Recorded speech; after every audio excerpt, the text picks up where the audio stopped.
The final war of One Piece has likely already started outside of Elbaf without the Straw Hats, and it's very likely that the Straw Hats are actually going to be one of the last factions to join the final conflict. If you recall, during the Wano arc, while the Straw Hats were having their own self-contained conflict in Wano, at the same time the rest of the world was actually having massive changes taking place outside that we only found out about after Wano had ended. The Straw Hats stepped out of Wano into a world that was now completely different. The revolutionaries had already declared war on the world government and had begun a siege against the Celestial Dragons. An entire new Yonko Empire had formed with Cross Guild that was already actively attacking the Marines. The Blackbeard pirates had assaulted Amazon Lily and captured Kobe. Oda didn't wait for the Straw Hats to leave Wano before kicking things off. He did it while the arc was going on. And Oda is doing the same thing right now, but on a much more extreme scale during Elbaf, with Imu and the Gorosei already hinting as to the major changes that have taken place. Right before Elbaf started, Oda set up all the next moves for all of the major players of One Piece, and he's been sneakily dropping evidence throughout the Elbaf arc as to what is happening in the outside world without the Straw Hats. And all signs point to the Straw Hats stepping out of Elbaf into a world that is already in the middle of a gigantic war. So let's break down all the evidence that Oda has been dropping in Elbaf, that the world is already at war and the Straw Hats are going to be joining late to the party. But before we get into it, make sure to subscribe.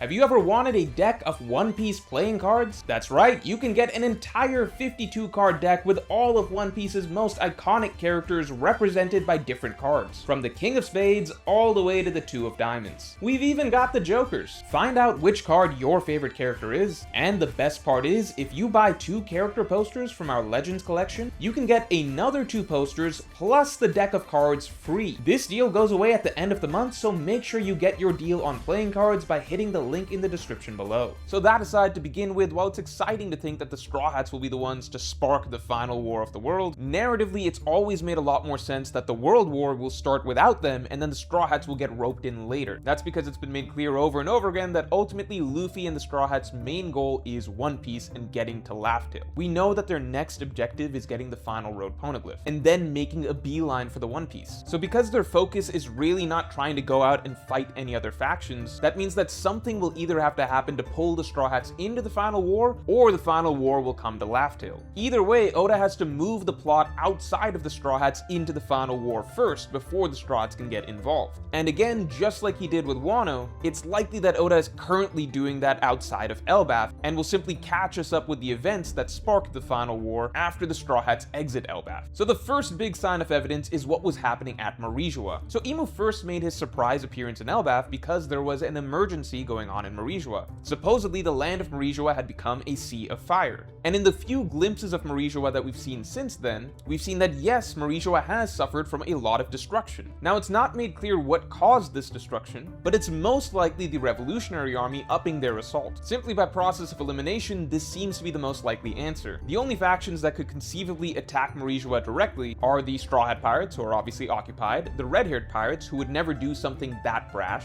Cross Guild, who last we saw made it clear that they need to build their forces more before they can make any big moves, and finally the Blackbeard Pirates, who are clearly interested in Marijua and the siege, but evidence points to them having gone a different direction during Elbaf. I know some have suggested that the Celestial Dragons themselves rebelled and caused the destruction in the Holy Land, as a sort of tantrum because they've been cut off from their food supply, but Garling's words seem to imply that it's a threat from the outside world that was the problem, and so that points us to the Revolutionaries as the final option, who already performed an initial small-scale attack to get the conflict with the world government started, and then enacted a siege to weaken the world government, but most importantly, we know that that's not the entire plan that Dragon has in place. The key is that we know that Dragon has been amassing forces this entire time. He's been freeing nations and drawing them into the Revolutionary Army. And in that initial assault that Sabo and the others did during the Reverie, it was really just the Revolutionaries' key officers at play. But the Revolutionary Army as a whole is way bigger than that. And from Sabo's attack at the Reverie, they drew 7 more nations to their side. Meaning that even though Oda hasn't shown us this on screen yet, the Revolutionary Army's forces have been building and building on the sidelines, and should at this point have reached a massive scale that is likely far larger than any of the individual Yonko empires that we've seen. So with all these forces drawn to their side, the natural next step for Dragon and the revolutionaries that Oda has seemingly been building to for quite some time is to actually use all of that military might against the world government. Now, I'm not saying that Dragon sent a whole army over to Marijua, but it seems very possible that as Elbaf is progressing, Dragon is escalating the conflict with the Celestial Dragons beyond just a siege into more of open warfare. And the destruction that Emu was talking about that was taking place in the Holy Land, that supposedly required Shamrock to come and intervene, was likely an even bigger assault by Dragon. Now you might be saying, wait Morge, what about the Blackbeard pirates? Because we saw that Lafitte was at the Red Line and monitoring the whole Revolutionary Army siege situation,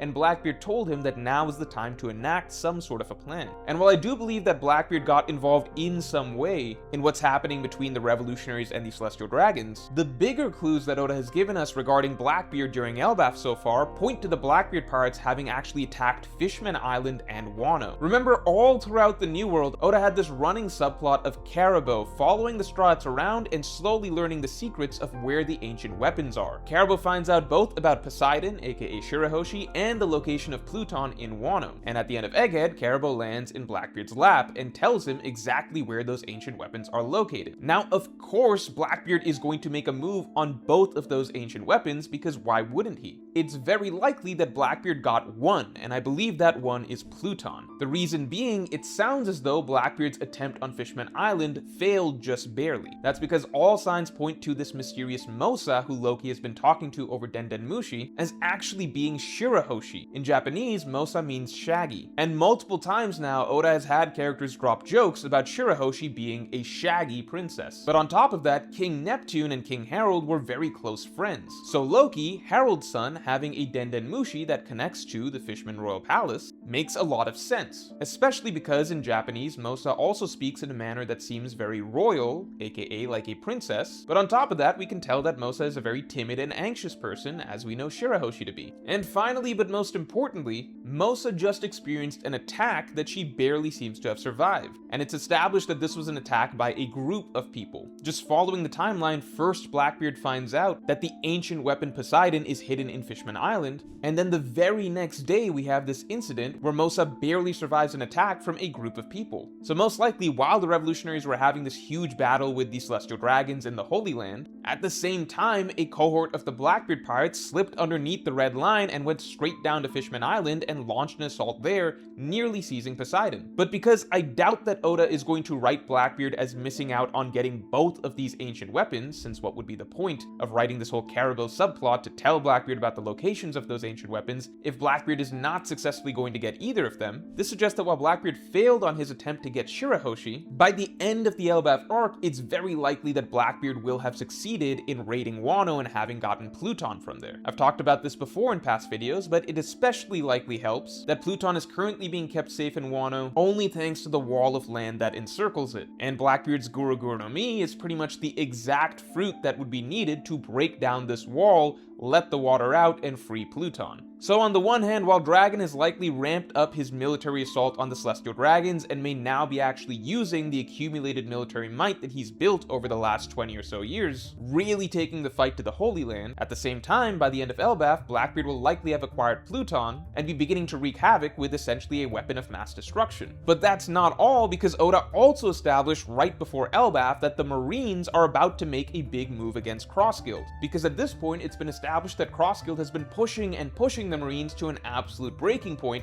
where now they have no choice but to retaliate. And considering the Marine Ford War was this huge war between the Marines and a Yonko empire, if the Marines are finally making their move on Cross Guild while the Straw Hats are in Elbaf, that is yet another massive battle that puts the world in turmoil. So essentially, with all these major factions, it seems like they're either set up to or are already breaking out into major battles all across the world. And so by the time the Straw Hats exit Elbaf, it's likely that all the Yonko, the Revolutionaries, the Celestial celestial dragons and the marines are all already going to be in open warfare with one another, but the piece that really puts this over the top is that Oda has seemingly also set up the various nations of the world to begin fighting one another during Elbaf. So right before Elbaf starts, Dragon makes this claim that due to Vegapunk's speech, which warned all the nations of the world that the water level is about to rise higher and higher, this will prompt many of the kingdoms to begin fighting one another in a war for higher ground. Now, while it's true that many did not believe Vegapunk's words, at the same time, many others also did. And that's the key. All it takes is for some nations to believe that they now desperately need higher ground, and the moment one nation makes a move, other nations will quickly queue on and realize that maybe we should be doing this as well.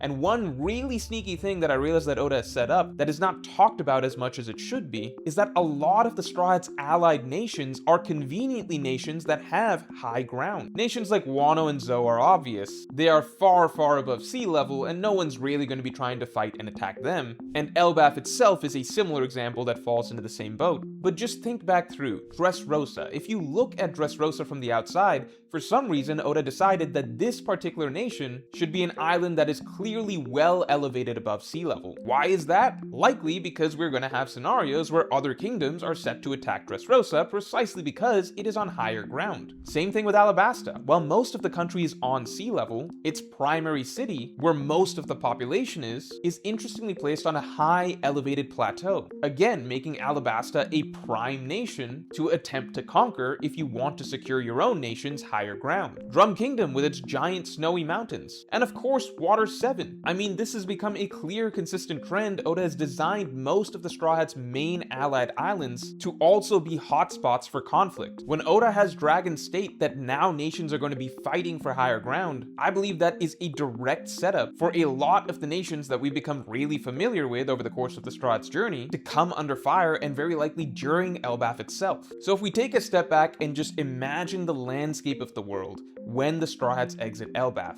When we left Wano, the Straw Hats found out that the world was in turmoil. When we leave Elbaf, the Straw Hats are likely to discover that the world is at war. With the Revolutionary Army's rebellion against the world government in full swing, Blackbeard now wielding an ancient weapon of mass destruction, the Cross-Guild Empire directly battling the Marines, and even the various nations of the One Piece world at each other's throats, with some of the Straw Hats' own allies at the heart of these conflicts. So I don't think we're gonna have to wait for one particular moment where the final war of One Piece begins. I think Oda is going to just deliver it to us on a silver platter as soon as we leave Elbaf. And the Straw Hats are going to be navigating their way to Laughdale through a world that is already at war. So let me know in the comments below if you believe the final war of One Piece has already started, and if you enjoyed this video, then definitely like and subscribe. And if you want to hear what I think that the red-haired pirates are doing in the midst of all this, then you can get my extended thoughts on my weekly podcast that just dropped by becoming a member or by supporting me on Patreon. Link in the description below.